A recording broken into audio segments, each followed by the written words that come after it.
Assalamualaikum warahmatullahi wabarakatuh. Saya Yudi Prabuko, tukang donat dari Parung YouTuber tertua di semesta. Ini sudah hari ke berapa? Hari Ahad ini, hari ke 6 puasa ya. 6 puasa, 6 lebaran. Saya ucapkan dulu taqabbalallahu minna wa minkum ya. Minal aidin wal faizin, maaf lahir batin. Karena saya mau ngomongin orang-orang lagi. Saya sebenarnya malas ngomongin Pak Jokowi yang ngeluarin pajak baru 13 untuk IKN. Sebenarnya segen saya mau ngomongin Fahri Hamzah kayak, atau Rocky Gerung kayak, Anies Baswedan kayak.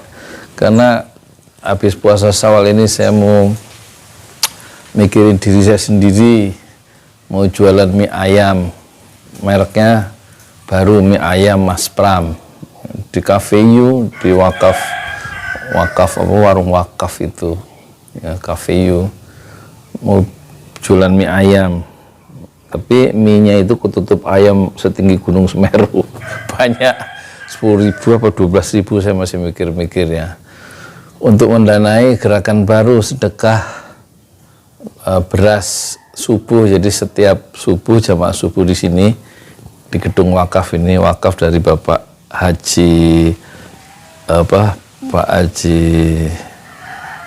Pak siapa sih, maaf, suaminya Ibu Ayu itu loh, almarhum suaminya itu yang dari Pacitan, bukan Pak Iwan, siapa sih, Masya Allah, mohon maaf ya Bu Ayu, lupa saya itu, maklum, nanti saya ingat-ingat lagi. Jadi di sini sudah hampir hari ke-30 ada sedekah beras.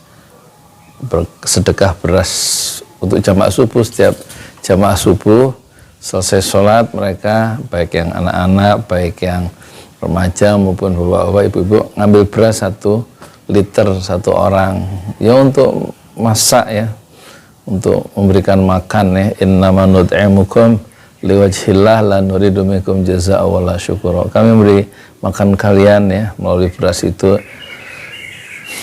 innama liwajhillah, untuk mencapai keridhaan Allah saja. La nuridu minkum jazaa, tidak ada rasa ingin mendapatkan jaza, balasan atau sekedar ucapan terima kasih juga tidak kita inginkan. Kita hanya menginginkan dengan memberi beras itu, innama nut'imukum liwajhillah ya. Untuk apa? Untuk memberi liwajhillah, untuk mencari keridhaan Allah. Nah itu dananya nanti di samping ada donatur dari keuntungan jualan mie ayam itu. Dan setiap hari saya akan mereview mie ayam bikinan saya sendiri. Sasarannya tentu penduduk desa Pemagarsari, satu desa ini yang jumlahnya 16.000. Nah, kalau mungkin nanti dikirim bukan pakai Shopee Food ya, bukan pakai GrabFood ya kan, atau GoFood, tapi pakai Ojo Lali Food ya kan. Ojo Lali punya ini sendiri tenaga untuk mengirim makanan, yaitu makanan yang dikirim salah satu yang perdana nanti mie ayam Mas Pram, mereknya mie ayam Mas Pram. Tagline-nya di bawahnya adalah mie ayam Mas Pram, paling enak di semesta. Udah, sekedar nanti insya Allah ya, doakan ada jualan, ada waktu untuk jualan, dan ada tenaga untuk jualan. Dan nanti itu bagian ide besarnya adalah membangun perusahaan keluarga ya, Ojo Lali Brothers. Divisi kulinernya, nanti ada divisi fashionnya, terus ada divisi digitalnya gitu. Ngimpi, nggak apa-apa ngimpi. Nah sekarang kita bahas ya, presiden kita yang mengeluarkan pajak baru untuk membangun ibu kota negara. Itu ada 13 jenis pajak khusus untuk membangun ibu kota negara tersebut. Ada 13. Ini saya baca dari mana ini? Dari Tempo ya. Pertama, pajak apa saja? 1, pajak kendaraan bermotor. 2, pajak biaya balik nama kendaraan bermotor. Wah, sekarang sebagian atau pajak itu untuk kendaraan apa, untuk berapa juta motor itu balik nama, dan juga pajak kendaraan bermotor. Terus ketiga, pajak alat berat. 4, pajak bahan bakar kendaraan bermotor, pajak bahan bakar kendaraan bermotor. Kelima, pajak air permukaan. Masya Allah. 6, pajak rokok. 7, oh kok hilang rek? 7, mana ini? Wah, hilang. 7, saya hilang ya.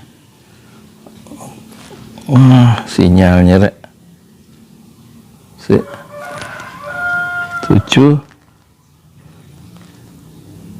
Oh, 7, pajak bumi dan bangunan pedesaan dan perkotaan, PBB ya. Berarti saya ikut bayar pajak nanti. Waduh, itulah pemerintah kita ya.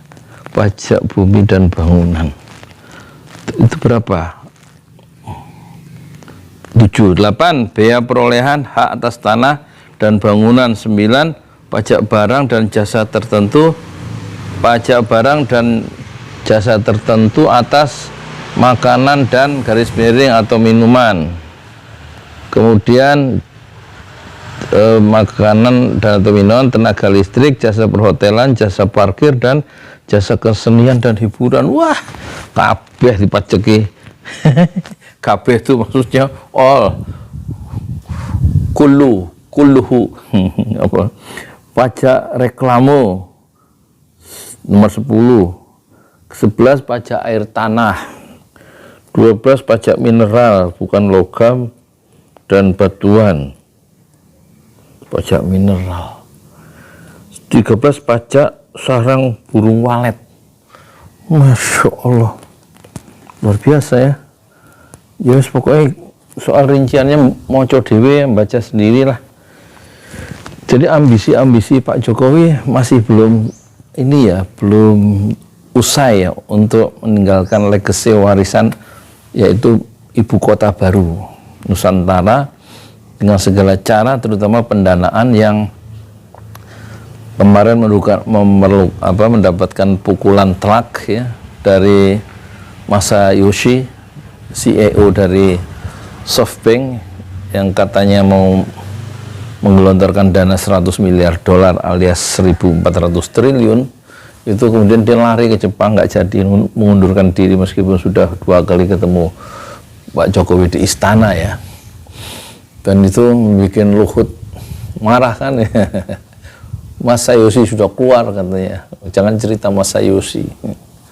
Padahal dia menjanjikan 1.400 triliun. Biaya IKN itu hanya 500 triliun. Dan itu 21% nanti ngambil dari APBN, kata Luhut. Padahal dulu 12, sekarang naik. 19 naik menjadi 21. Nah sekarang kesulitan keuangan yang begitu hebat itu sekarang dicari cara ya oleh Pak Jokowi dan anggota-anggota kabinetnya atau pemikir-pemikir pendukung gagasan IKN itu, dengan memunculkan pajak. Itu yang paling mudah karena Indonesia jumlah penduduknya 300 juta. Mudah itu, segala dipajakin, termasuk tadi dari rokok sampai burung walet, sampai apa tadi, makanan, minuman, pajak bumi bangunan, pajak kendaraan bermotor, pajak apa, balik nama kendaraan bermotor, apa mana itu. Jadi pajak bahan bakar kendaraan bermotor, bensin ya, pajak air permukaan, pajak rokok, pajak barang dan jasa tertentu atas makanan, minuman, tenaga listrik, perhotelan, jasa parkir, jasa kesenian dan hiburan. Lengkap. Ya sudahlah, kita nggak usah serius ya. Saya mau ngomong juga nggak serius. Terus nanti kalau komentar nggak usah terlalu serius. Nanti kalau terlalu serius ngadepi apa pemerintahan sekarang ini, nanti kalau terlalu serius ya ada risikonya 3. Ya ini serius nih saya ngomong nih sekarang. Risikonya 3. Pertama, kita stres, ya kan? Stres sendiri, melihat keadaan nggak bisa berbuat apa-apa, kok terus banyak pertanyaan, kok gitu, stres ya. Di samping ada tekanan hidup ya. Maksudnya tekanan hidup tuh penghasilan berkurang, kehilangan pekerjaan, misalnya di PHK dari pabrik di Kerawang atau di Bekasi misalnya, itu kan bikin stres tuh. Anak sekolah, istrinya perlu masak, perlu bayar kontrakan, perlu nyicil rumah, pekerjaan nggak ada, kasih pesangon enggak, itu stres.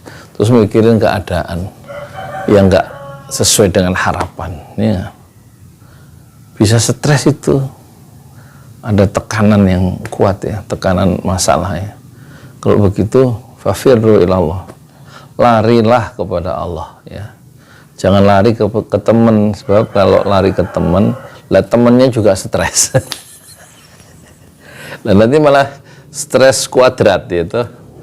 Nah, jangan lari ke teman, jangan lari ke tempat wisata, jangan lari ke mertua, jangan lari ke orang tua, tapi larilah ke Allah.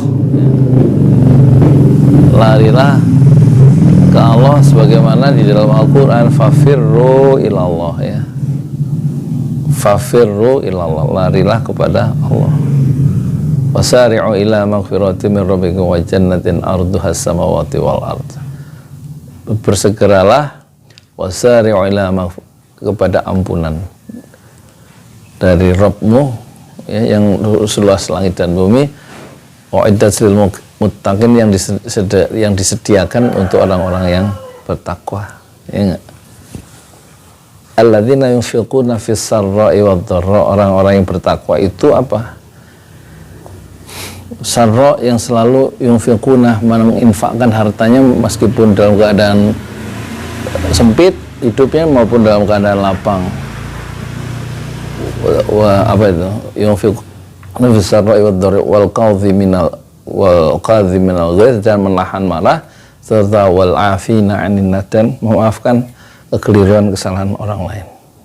Sebab kalau nggak punya ada rasa maaf, nggak bisa menerima keadaan sehingga kita bisa memaafkan, terus nggak bisa menahan marah, terus juga nggak sedekah, nggak infak, alasannya nggak punya duit dan lain-lain, apa lagi susah mau suruh infak misalnya begitu ngomongnya, nanti muncul malah satu stres, yang kedua habis stres stroke itu bisa lumpuh sebelah tangannya, itu tidak berfungsi dengan baik, ngomongnya juga nanti jadi pelo karena stroke ya kan, pecah pembuluh darah, itu terlalu banyak mikirin yang nggak perlu dipikir gitu kan, mikirin yang sederhana aja, nggak usah yang susah-susah.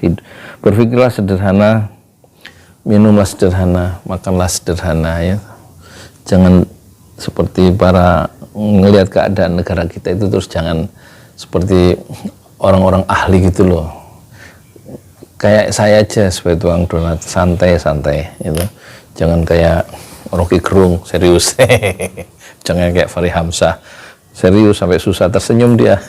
Siapa? Ya itu berdua itu, Rocky Gerung jarang tersenyum kalau ngomong kan. Fahri Hamzah apalagi.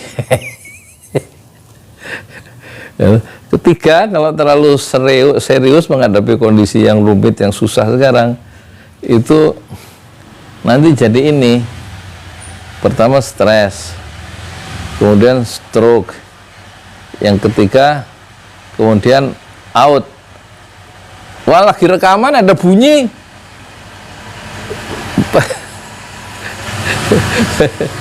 Ketiga stres,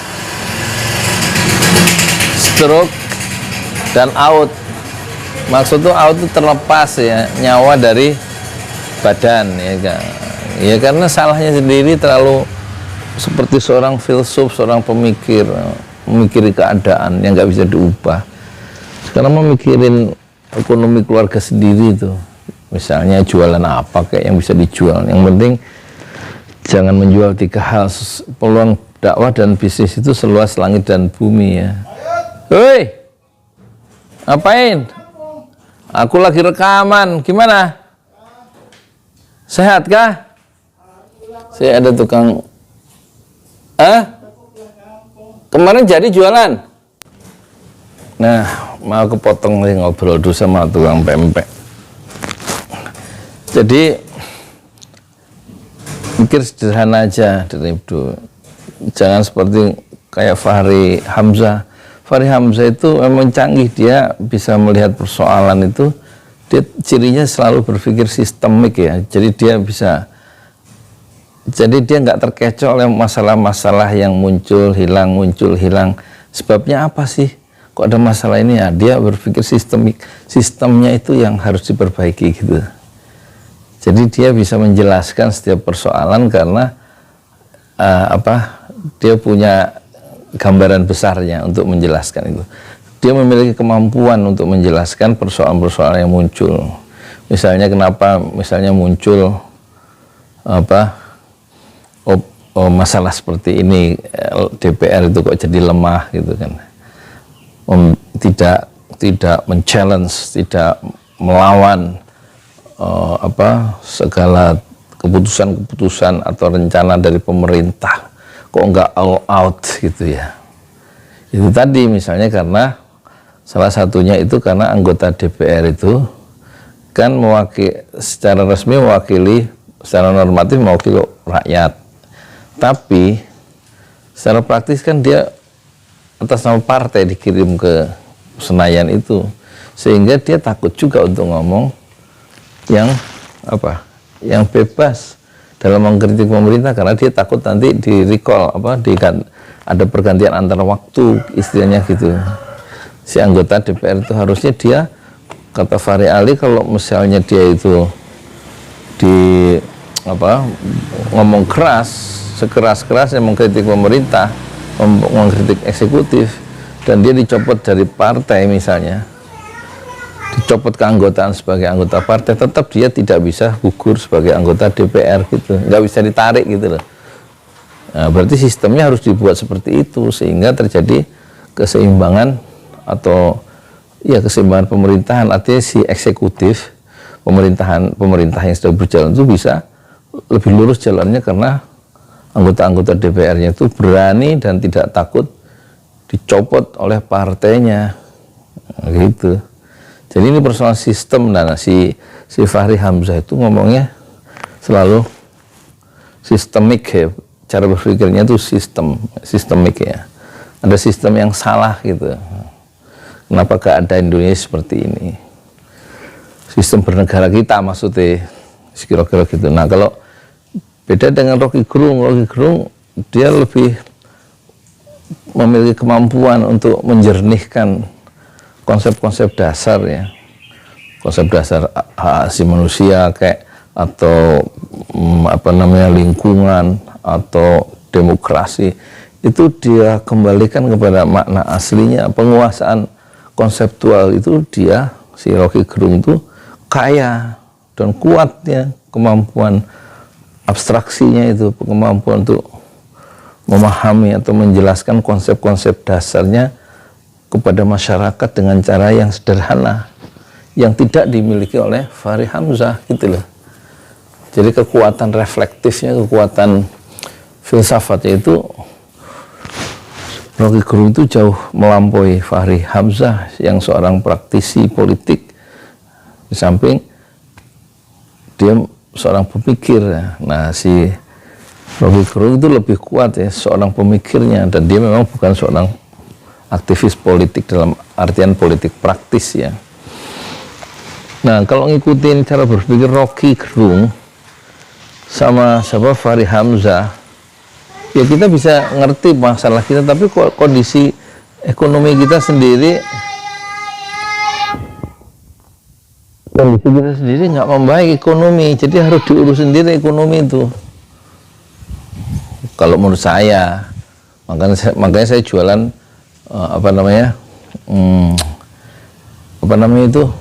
donat, enggak.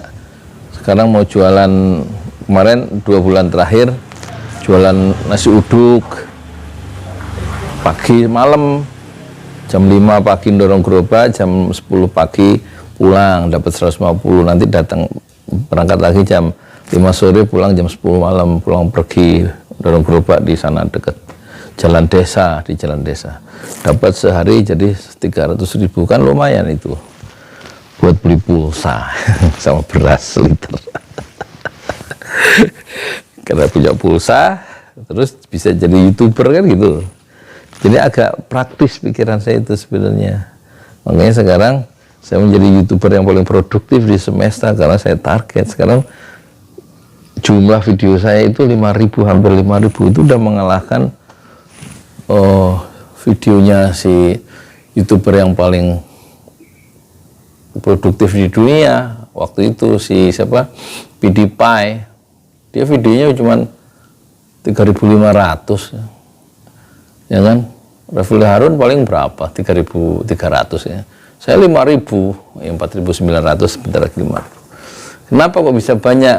Ya karena pertama ada semangat, yang kedua ada pulsa. Pulsanya dari mana? Ya jualan itu. Nah, sekarang nanti mau jualan mie ayam gitu, 10.000 banyak, untuk membangun ide besarnya untuk membangun perusahaan keluarga, supaya anak-anak saya itu nggak pada kerja aja. Gaji UMR di Jakarta paling berapa sih? 7 juta misalnya. Ini gaji jadi sarjana, gaji di Shopee gitu, Shopee ya paling 7 juta, habislah. Bayar kontrakan aja 900. Itu kalau anak udah sekolah kan nggak cukup 7 juta. Jadi harus diantisipasi membangun perusahaan keluarga. Jadi Soho konsepnya small office, house office ya. Jadi jadikanlah small office, jadikan perusahaan yang kecil ya, di rumah yang kecil, perusahaan sendiri di rumah yang kecil, baik rumah mertua, rumah sendiri maupun rumah kontrakan, harus sudah dirintis entrepreneurship itu. Baik menjadi YouTuber yang punya gajian bulanan, punya monthly income kan itu ya. Monthly income tuh gajian bulanan kan bisa tuh dari Google AdSense. Kalau saya tanggal 23 gajiannya kan. Terus ada nanti daily income, penghasilan harian. Ya jualan mie ayam itu daily income. Jadi bisa untuk bayar daily income, ditabung, atau monthly income bisa untuk bayar apa? Iuran IndiHome, WiFi 400.000 dengan pajaknya unlimited kan gitu. Jadi jangan terlalu mikirin yang besar-besar. Kenapa mikirin Anies, kayak mikirin Ganjar, mikirin Rocky Gerung, mikirin Jokowi. Pikirin diri sendiri, keluarga, supaya bisa beli beras ya. Ini mah subuh tidur, bangun jam 4 atau jam lohor, makan terus tidur lagi, bangun maghrib terus begadang. Ini anak-anak milenial di kampung sana, kampung sebelah, bukan di kampung sini, bukan di kampung sebelah. Bukan di desa Makarsari, bukan di desa saya. Di desa saya mah anak mudanya produktif ya, pagi-pagi ya kan, naik motor kerja. Pokoknya yang jelek-jelek itu di desa sebelah, nggak ada di desa saya ya kan. Desa saya satu rumah isinya 1 sarjana ya kan. Di RT ini kan ada 100 rumah itu, 100 kakak maksudnya, itu ada 100 sarjana. Terus ada satu rumah satu penghafal Quran. Jadi di RT 2 RW 4 ini ada 100 penghafal Quran minimal ya kan. Nggak ada yang nganggur, semuanya kerja, anak mudanya ya kan. Terus orang tuanya dapat jaminan sosial, paling nggak dijamin oleh anak-anaknya, yaitu tercapai kira-kira 50 tahun lagi.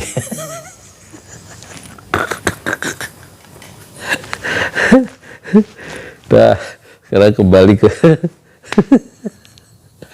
50 tahun lagi. Masya Allah, astagfirullahaladzim. Karena pokoknya intinya rakyat harus nolong diri sendiri. Ngapain sih ngomongin Jokowi yang ngeluarin pajak sampai 13 pajak baru nih, baru keluar. Pajak rokok untuk membangun IKN. Kalau saya punya usul ya, punya usul. Udah berapa menit ini? Udah berapa menit ini? 10 menit ya. Saya mau ngomong 30 menit ya. Untuk menghilangkan stres. Lah saya kan punya TV namanya Pesantren Jolali channel. Oh ya, kemarin sebelum ke Jokowi ya, saya kemarin istri saya kan ke kampung silaturahmi, jadi cucunya nikah. Dia pokoknya saldo pernikahan dia pulang kampung. Yang ngongkosin saya kemarin berangkat hari Sabtu jam 6 dari rumah, kita anterin pakai Grab. Saya sih turun di jalan mau ke Pasar Parung cari ayam pilet ya, untuk mie ayam, untuk semur mie ayam yang saya bikin sendiri. Dia antarin 2 anaknya sampai ke terminal di Kaplek, itu dekat McDonald. Singkat cerita dia sampai kampung di Garut sana, di Cilimus Hideng ya, sebelum Cibatu. Turunnya kan di Sasak Besi, itu kan mobil Prima Jasa ya, itu dibuang ke Jonggol kan. Dari jam 6 berangkat mobilnya itu sampai rumah jam 8 malam. Jadi 14 jam di jalan, mestinya cuma 6 jam ya. Ya kan? Ya itulah ya. Kerinduan-kerinduan untuk berjumpa dengan sanak keluarga adalah kerinduan yang tidak bisa dilenyapkan meskipun pemerintah itu tidak sesuai dengan harapan. Harapan dia adalah berjumpa dengan teman-teman masa kecilnya, dengan ponakan-ponakannya, dengan cucu-cucunya ya. Sementara saya sebagai suaminya berjumpa dengan ayam pilet di Parung. Udah pada jualan, bingung milihnya mana sih. Ayam pilet itu ayam yang nggak pakai tulang dulu. Saya pengen jualan ayam tapi nggak pakai tulang, jadi apa, daging semua. Nanti takut salah beli. Banyak yang dagang kiri kanan udah pada dagang, cuman saya nggak berani ngambil keputusan. Nanti aja kalau dia pulang hari Rabu apa Selasa, biar dia yang pilet, untuk melibatkan dia bagaimana membangun perusahaan keluarga sejak awal. Dia yang beli, yang belanja. Nanti saya yang bikin semur. Saya sudah bisa bikin semur ayam kan. Dah, kembali ke poinnya, mulailah merintis atau ngurusin ekonomi sendiri, ekonomi keluarga sendiri ya. Baik melalui YouTuber, menjadi YouTuber sehingga punya gajian bulanan yang serius gitu loh, jadi YouTube itu. Upload seminggu sehari sekali, kayak ini mau jadi YouTuber, pengen punya gajian, upload sebulan sekali. Niat nggak sih jadi YouTuber? Niat apa ora? Yang nyiptakan YouTuber itu si Jawed Karim, orang Islam kok, ya kan, Jawed Karim. Yang dia upload video satu-satunya, buka Jawed Karim, JAWID Karim, KAREEM. Itu video itu ada 200 juta penontonnya. Dimuat tahun 2015 ya. Lama video bersejarah itu, video pertama, YouTube pertama. Judulnya Me at the Zoo ya. Saya berada di kebun binatang di San Diego itu, di Amerika, dan dia ngomong di depan, backgroundnya itu ada hewan gajah itu di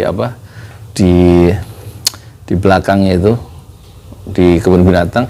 Lamanya 19 detik durasi dari video yang sudah ditonton oleh 220 juta orang lebih itu. Itulah video pertama. Si Jawed Karim itu orang Islam loh, yang bikin YouTube orang Islam kok. Anda semua kok nggak pengen jadi YouTuber alat berbagi sebagai seorang Muslim?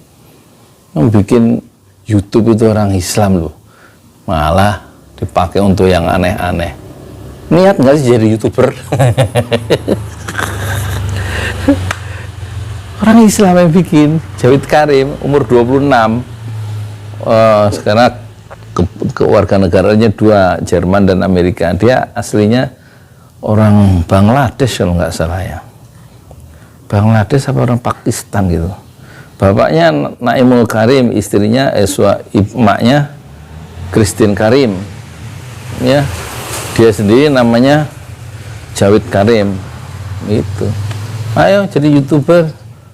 Nggak usah pakai aneh-aneh, pakai gini aja, pakai HP. Lihat YouTuber yang paling hebat yang perlu kita ikuti adalah Soleh Solihun ya. Dia wawancara dengan Noah Aril gitu. Pakai ini aja gini. Terus wawancara dengan Iwan Fals sampai 2 jam. Hanya pakai satu video dan pakai tangan. Kalau tangan kanannya megang HP itu pegel, dia ganti pakai tangan kiri. Nggak pakai pengeras suara kayak ini, kayak saya ini kan pakai pengeras suara, dia nggak langsung, ya kan? Siapa? Yaitu si Soleh Solihun. Interviewnya, dia interview dengan slang, jadi di depan anggota slang 4 di belakang. Yang dia ngomong sambil lihat kamera, ngelihat orang diwawancara ya lewat kamera itu. Nggak begini gitu. Terus diwawancara, semua orang diwawancarai hanya dengan satu HP. Iya nggak? Dengan satu HP, tanpa tripod, ya kan? Tanpa mic, merek Boya ini 100.000, dan nggak pakai dipegang tangan gitu, melintang tapi ininya ya, bukan vertikal HP-nya itu. Dan itu yang nonton bisa jutaan. Gitu aja kerjanya. Siapa? Soleh Solihun, komedian itu loh, apa namanya, stand up comedy itu. Begitu gampangnya jadi YouTuber kan. Udah, sekarang kita kembali ke Pak Jokowi. Ke Pak Anies ya. Kalau Pak Anies itu kayaknya ideal ya jadi presiden tuh ya. Pertama, dia cucunya, kakeknya jelas sebagai A.R. Baswedan ya. A.R. Baswedan itu Abdurrahman Rashid, A.R. Abdurrahman Rashid Baswedan ya kakeknya itu. Temannya Muhammad Nasir ya, anggota pimpinan Masyumi itu. A.R. Baswedan pahlawan nasional, jasanya itu besar untuk Republik karena dia mendirikan kalau kita lihat di bukunya Diliar Nur ya, modernisme, gerakan modern Islam 1900 sampai 1942, itu kita lihat ada di situ, kalau nggak salah itu ada tentang A.R. Baswedan yang mendirikan anak-anak mudanya itu. A.R. Baswedan mendirikan Partai Arab Indonesia, dia ketuanya. Dan di badan BPUPKI dia salah satu anggota BPUPKI, badan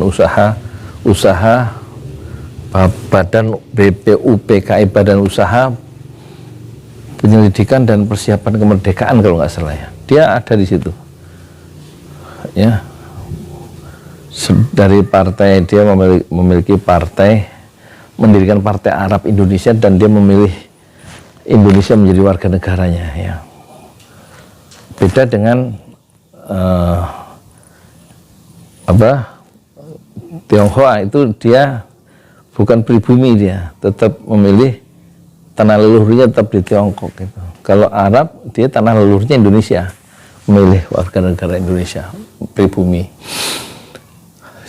Jadi dia jelas siapa itu si A.R. Baswedan itu ngantuk A.R. Baswedan ya. Dan kemampuan intelektualnya lebih di atas rata-rata orang Indonesia ya. Dia fasih ya, bercakap-cakap secara intelektual dan bisa menghadapi komunitas internasional. Mungkin dia akan terlatih dalam duel. Kalau dia jadi presiden RI, dia akan berduel dengan kepentingan negara-negara besar, dan saya yakin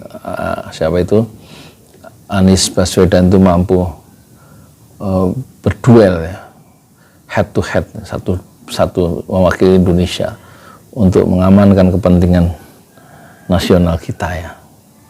Dan saya yakin dia akan datang setiap tahun ke forum PBB.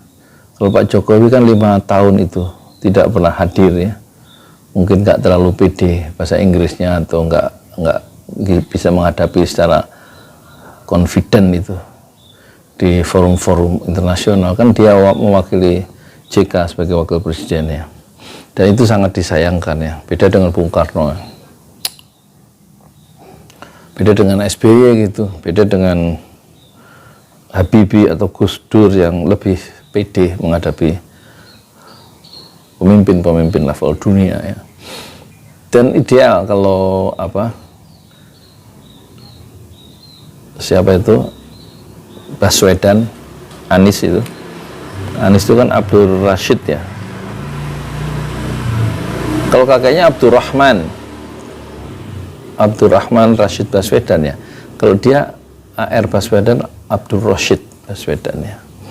Kalau saya Abdullah Yudi Pramuko. Hamba Allah Yudi Pramuko. Oh yes, kita ucapkan dulu ya barakallahu fik ya kepada Anies Baswedan yang kemarin ulang tahun ya, 7 Mei. Lahirnya 1969 ya. Sama dengan kelahiran adik kandung saya yang nomor 5 itu Dr. Anda Erlin Suswati, MPD ya. Guru di Madrasah Aliyah Negeri Jakarta, Man 4 di Pondok Pinang. Itu lahirnya 7 Mei ya. 1960 berapa ya? 65 kalau nggak salah ya. Barakallahu fiik untuk adikku yang tersayang ya, Herlin Suswati. Saya belum mengucapkan selamat, tapi biarin lewat ini aja ya. Jadi sudahlah, kita coba pilih Anies ya. Ya soal dia nggak punya partai, gampang lah. Nanti dikasih ini aja, dikasih jaket sama partai PKS atau partai Nasdem atau partai Demokrat ya. Kasih jaket partai, terus kasih kartu tanda anggota. Jadi kader partai itu ya. Susah amat sih. Lalu kalau partai yang bersangkutan nggak punya calon, Nasdem misalnya, siapa mau nyalonkan untuk jadi presiden dari kadernya sendiri? Nggak ada kan. PKS juga nggak pede. Demokrat ya mungkin AHY, tapi nggak berani dia nyalonkan diri jadi presiden gitu. Kalah lah sama Anies ya. Ya paling nggak dia ya dah wakil aja dah gitu ya kan. Anies jadi presiden, saya wakilnya, kata AHY gitu kan, misal. Yang paling top itu memang Anies itu. Kalau ada pemilihan sekarang ya pasti Anies menang, insya Allah. Ya nggak mungkin lah Ganjar menang itu, jauh Ganjar, apalagi Puan. Kalau Prabowo jadi nyalonkan diri jadi presiden, siapa yang mau milih Prabowo? Pendukung-pendukung Prabowo pasti lari semua ke Anies gara-gara Prabowo itu salah strategi masuk istana sih. Coba dia di luar istana, lebih mantap dia sebagai oposisi. Sekarang nyalonkan presiden, waduh, bisa Prabowo Anies, Prabowo presiden, Anies wakilnya, paling wah itu pasti insya Allah jadi itu. Sekarang mak-mak yang dulu kecewa, kaum Islam kota yang kecewa, kaum Islam kaum menengah bawah yang kecewa, yang dulu menghadiri lautan, nah itu kampanye Prabowo di berbagai kota dengan biaya sendiri. Kalau itu dulu nggak disakiti, tentu Prabowo nggak usah keliling ke Jawa Timur seperti sekarang. Zamannya Idul Fitri kok harusnya dia buka open house itu di Jakarta, di mana kayak di Kertanegara gitu, malah dia keliling Jawa Timur. Lah apa sih keliling barang? Keliling barang golek apa? Keliling-keliling golek rawon ta? Golek cuimi apa rawon? Rawon Malang, cuimi Malang. Lah apa keliling? Ya udahlah. Hidup itu tidak seperti yang kita harapkan ya kan? Hidup tidak seperti yang kita inginkan. Hidup tidak seperti yang kita persepsikan, tapi hidup seperti yang kita jalani saja. Ya wes, Prabowo ya harus keliling ya. Anies tinggal sholat Idul Fitri, diliput dunia internasional gitu kan. Lewat itu apa namanya, Jakarta International Stadium itu, nggak usah kemana-mana, udah namanya beredar secara positif di 5 benua ya, sampai kutub utara sampai kutub selatan. Pinguin semua ikan paus itu kenal Anies Baswedan. Ya lebih strategis tuh dia tuh. Nah, kalau Pak Jokowi keliling kemana? Ke Bali misalnya, atau kemana? Melakukan refleksi ke mana, istana Presidenan Jogja ya. Ya sudahlah, pilihan masing-masing ya. Saya juga lebarannya nggak kemana-mana, di kampung. Kayaknya nggak kemana-mana. Paling jauh ke kantor saya 7 hektar di danau. Kenapa kok saya nggak kemana-mana? Ya mergo nggak duit, nggak duit, umur saja nih ya. Imam Malik aja sampai umur 80 tahun nggak pernah keluar dari kota Madinah. Kok kenapa kita harus keluar? Kita yang penting bukan badan kita yang beredar, tapi pikiran dan gagasan kita yang beredar di 5 benua. Lewat apa? Ya lewat YouTube itu. Itu yang penting. Jadi kalau Anies jadi presiden ya, memang kekuasaan itu menggoda ya. Dulu Pak Harto itu sampai 32 tahun itu masih diojok-ojok sama Harmoko supaya nyalonkan diri lagi karena rakyat masih butuh. Akhirnya dijatuhkan sama gerakan massa ya, mahasiswa dan massa. Pak Bung Karno juga didorong-dorong, akhirnya ditasbihkan, apa istilahnya, diberikan gelar, bukan bergelar, ditetapkan gitu ya sebagai presiden seumur hidup oleh, kalau nggak salah oleh DPRD gotong royong ya. Ya oleh orang-orang partai, oleh anggota parlemen, akhirnya digulung sama rakyatnya sendiri. Jadi kekuasaan itu menggoda ya, sampai dia Bung Karno dan Pak Harto itu pengen terus berkuasa lama ya, sampai dia lupa kalau angin itu selalu berputar, laut selalu bergelora ya, Kak. Dan dia akhirnya dihisap oleh pusaran sejarah dengan nama yang kurang harum ya, karena terlalu lama dalam kekuasaan.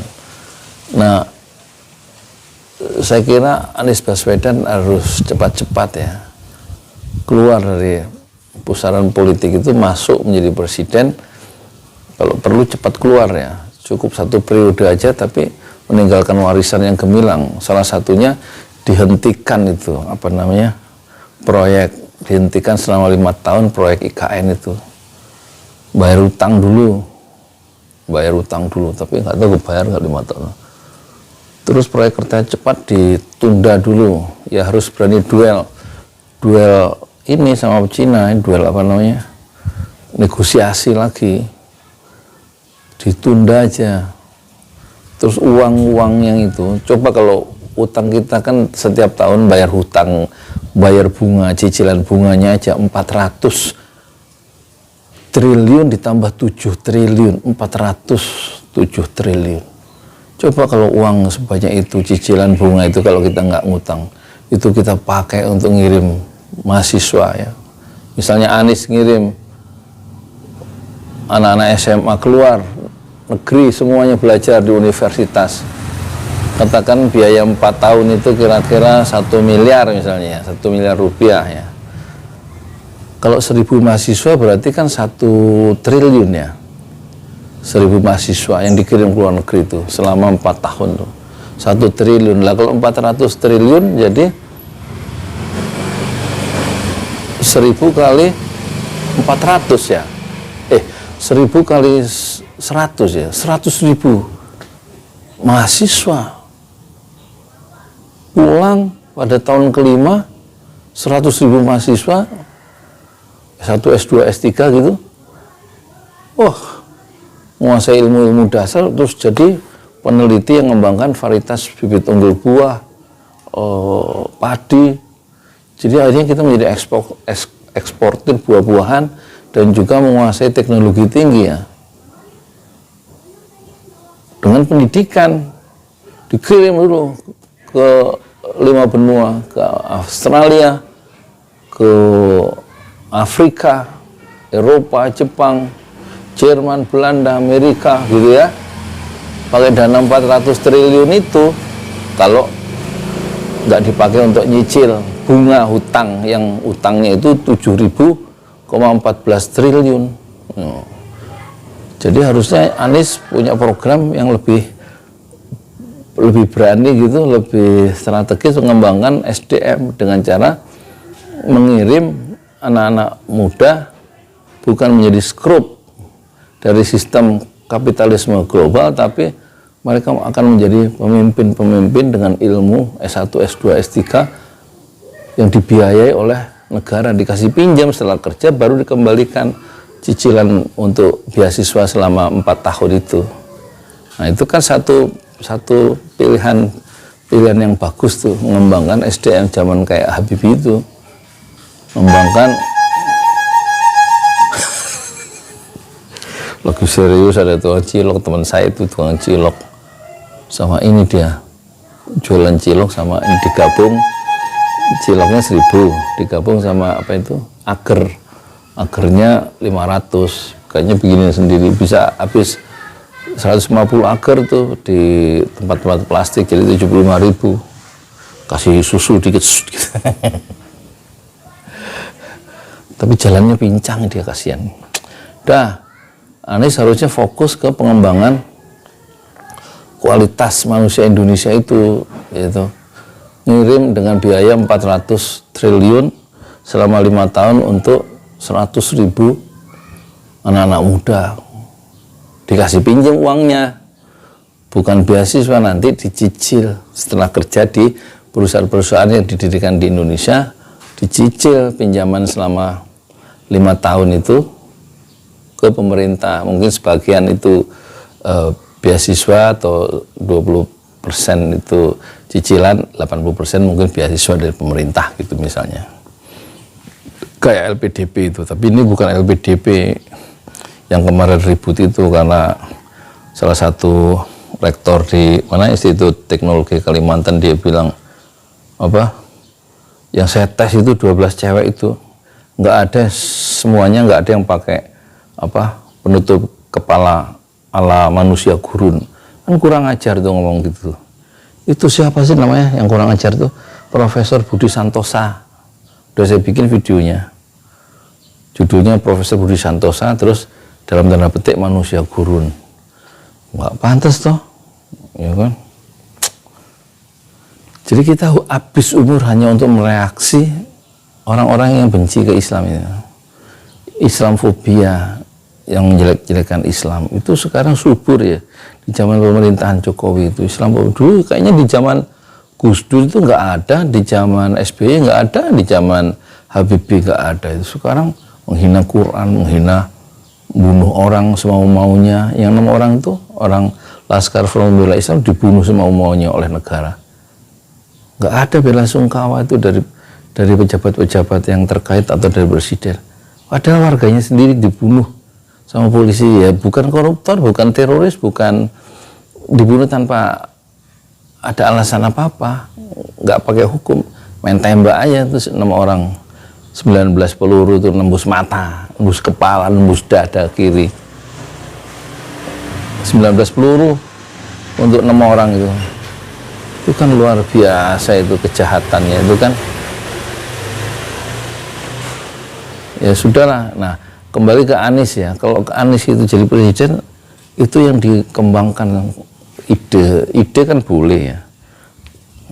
Jadi yang di stop proyek IKN 5 tahun atau 10 tahun, di stopnya dulu, di stop supaya oligarki itu kelimpungan, dia nggak jadi dapat untung. Termasuk itu Joyo Hadikusumo, adiknya Prabowo kan punya proyek air minum air bersih di situ. Ya kalau ada proyek IKN ya dia dapat duit lumayan gede pengadaan proyek air bersih untuk seluruh kota ya. Dan konon kan untuk masuk IKN lewat pelabuhan yang kira-kira dikuasai dalam tanda petik oleh Joy Hadikusuma itu, adiknya itu siapa sih namanya? Adiknya Prabowo itu loh. Ya pengusaha-pengusahanya udah pada punya kapling-kapling yang luas di tanah, di tempat itu, IKN itu, ya kan? Ya semua orang juga udah tahu. Saya kan cuma baca sono, baca sini, dengar sono, dengar sini, ngutip. Oh iya, pantas ada kepentingan bisnis besar di balik proyek ibu kota negara itu, karena banyak kepentingan yang bermain, maksudnya kepentingan kekuasaan kayak, kepentingan bisnis kayak, kepentingan politik kayak gitu. Yang penting saya nggak punya akses, nggak diuntungkan gitu. Sebagai pedagang mie ayam Mas Pram itu saya nggak diuntungkan dengan pembangunan ibu kota baru. Jadi itu pertama yang harus dilakukan Anies itu menyetop proyek IKN. Ya kan saya usul boleh menyetop, ya dikeluarkan peraturan presiden atau instruksi presiden membatalkan keputusan presiden sebelumnya, atau dibuat perpu kan gitu ya. Kalau memang itu udah undang-undang, dibikin perpu, diajukan ke DPR, disetujui sama DPR, selesai, uangnya itu selamat gitu, nggak usah ngambil 21% dari anggaran APBN untuk membiayai ibu kota negara itu kan. Itu satu. Terus yang kedua yang di stop lagi proyek ini, kereta cepat. Kenapa jadi sahamnya? Kalau nggak salah sahamnya mayoritas sekarang milik Tiongkok ya, saham apa perusahaan itu loh, nggak tahu lah. Pokoknya kata orang-orang itu nggak layak, nggak perlu diteruskan, ya sudah di stop aja selama 5-10 tahun, tergantung Anies menjabat 10 tahun, ya stop selama 10 tahun. Jadi fokus untuk mensejahterakan rakyat Indonesia sendiri ya, yang real itu. Kualitas manusia Indonesia dibangkitkan seperti zaman Habibie itu, menguasai teknologi tinggi, disekolahkan ke luar negeri, ke seluruh penjuru semesta, belajar. Atau kayak Mahathir, look east katanya, lihat ke timur, belajar. Terus kirim ribuan mahasiswa Malaysia ke timur untuk belajar ilmu setinggi-tingginya, dibiayai oleh pemerintah Mahathir. Pemerintah kemudian mereka pulang, anak-anak muda Malaysia itu konon begitu ya, terus bayar, nyicil ke pemerintah pinjaman saat mereka kuliah itu, misalnya begitu. Jadi itu yang pertama, ngirim 100.000 misalnya ya, pemuda, mahasiswa-mahasiswi 1 S2 S3 ke luar negeri. Biayanya kalau satu orang 1 miliar ya, kalau satu orang 1 miliar ini 4 tahun misalnya, itu ya berarti 400 triliun yang harusnya buat nyicil bunga itu bisa dipakai untuk itu kan, untuk biaya mengembangkan kualitas manusia Indonesia sebanyak 400, ya kan, 1.000 kali 400 ribu orang. Nah, jadi yang kedua, di stop proyek kereta api cepat itu. Buat apa? Ya kan, kereta api cepat mahal, paling juga mahal. Investasinya itu baru, kata hitungan ahli dulu saya pernah baca di mana ya, 40 tahun katanya. Ya kata pendukung Jokowi, biasa proyek lah, apa BEP atau break even point balik modal itu tahun ke-40. Nah, mikir tuh yang lebih sederhana gitu dalam hidup itu. Bikin kereta api cepat, warganya banyak yang masih miskin. Terus pembangunan itu untuk apa? Ya, harusnya untuk rakyat yang susah makan, susah pendidikan, susah macam-macam itu yang didahulukan. Ngapain cepet-cepet ke Bandung? Ini kan cepet-cepet ke Jakarta. Udah ada kereta dari Gambir ke Bandung, itu udah cepet 4 jam. Mau dipercepat lagi 2 jam. Buat apa? Orang habis sampai Bandung atau habis sampai Jakarta misalnya gitu, tidurnya 5 jam. Nggak produktif juga. Cepet-cepet buat apa? Dari Jakarta cepet-cepet naik kereta api cepat 2 jam katakan gitu. Sampai Bandung, sampai rumah tidurnya 5 jam. Dari Bandung mau Jakarta naik kereta api cepat Cina Indonesia itu. Sampai Jakarta molor. Tidur maksudnya 5 jam. Ya kalau pengen lebih cepat ya bisa kereta api cepat tuh 15 menit Jakarta Bandung itu bisa. Jakarta Bandung 15 menit ya kan bisa.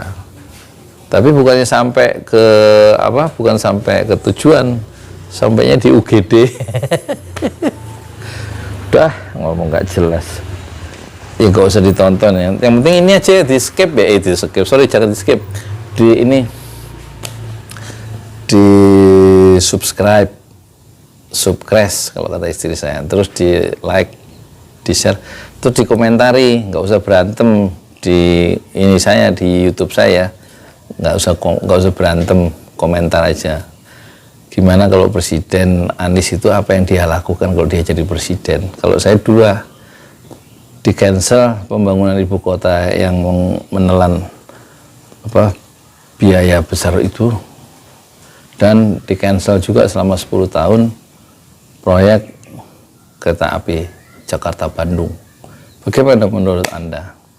Dan yang lebih positif kirim ya 100.000 anak-anak muda atau 1 juta anak muda kita keluar negeri dan pulang, dia akan membangun negerinya sendiri dan mereka bangga di negeri yang dia cintai karena dia bangun sendiri, membesarkan perusahaan milik sendiri. Saya Yudi Pramuko, tukang donat dari Parung, YouTuber tertua di semesta Faspir Sobron Jamila. Bersabarlah dengan kesabaran yang indah. Assalamualaikum warahmatullahi wabarakatuh. Assalamualaikum warahmatullahi wabarakatuh. Saya Yudi Pramuko berada di tanah wakaf Haji Prama Arta dari Bogor untuk dibangun Masjid Enam Syuhada Pesantren Tahfiz Al-Quran Ojolalis seluas 120 meter, dan alhamdulillah dimulai pada tanggal 2 Agustus 2021, berhenti pada hari ke-118. Pertama sudah ada 12 tiang ditanam setinggi 4 meter dan cakar ayam itu setinggi dalam 4 meter 1 meter ya. Itu yang pertama ya. Yang pertama. Tiang yang kedua setinggi 4 meter untuk masjid 2 lantai. Kemudian ini ketiga, dan ini keempat.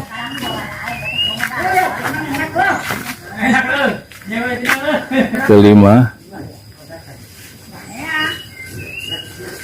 kemudian 6, 7, 8,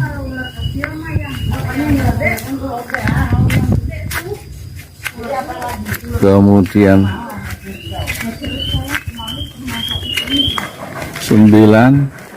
10, 11,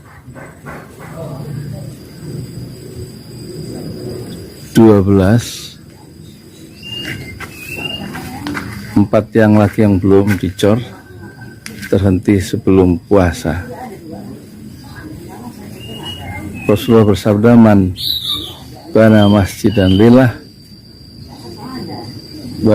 banallahu lahu fil jannah mislah. Siapa yang membangun masjid karena Allah, maka Allah akan membangunkan sebuah istana atau sebuah rumah di surga. Silahkan jika ingin membantu pembangunan Masjid Enam Syuhada Pesantren Tahfiz Al-Quran Ojolali senilai 1 miliar untuk 2 lantai sekaligus pembebasan tanah di sebelahnya 300